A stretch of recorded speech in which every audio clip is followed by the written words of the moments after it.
The sting operation news, सत्याचे दुसरे नाव, अन्यायावर लेखणीचा घाव।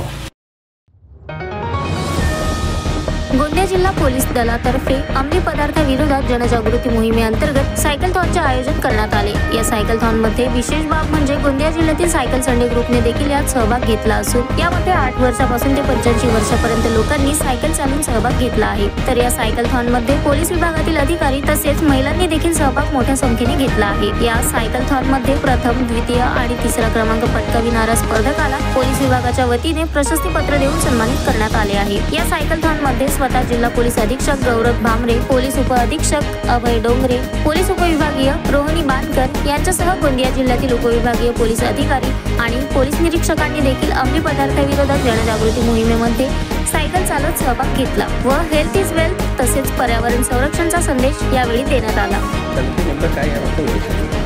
आज फिट इंडिया या प्रोजेक्ट अंतर्गत सर्व पोलीस दलांना सायकलथॉन स्पर्धेचे आयोजन करण्याचे निर्देश देण्यात आले होते। त्या अंतर्गतच आज गोंदिया जिल्हा पोलीस दलामार्फत 10 किलोमीटर सायकलथॉन स्पर्धा आयोजित केली होती। त्याच्यामध्ये गोंदिया जिल्ह्यातील सर्व पोलीस अधिकारी, अंमलदार, त्याचप्रमाणे जे लोकल सायकलिस्ट आहे ते सर्व ग्रुप सहभागी झाले होते। आणि या सायकलथॉनचा उद्देश आहे की फिटनेस आपला चांगला राहावा आणि पर्यावरणसुद्धा चांगले राहावे या हेतूने आपल्याला सायकलिंगला बढावा द्यायचा आहे। या हेतूनेच ही स्पर्धा आयोजित केली होती आणि फार चांगल्या पद्धतीने याला सगळ्यांचा सकारात्मक सहभाग लाभला। त्याबद्दल सर्वांचे धन्यवाद। Sunil Kawade, the sting operation news, Gondia.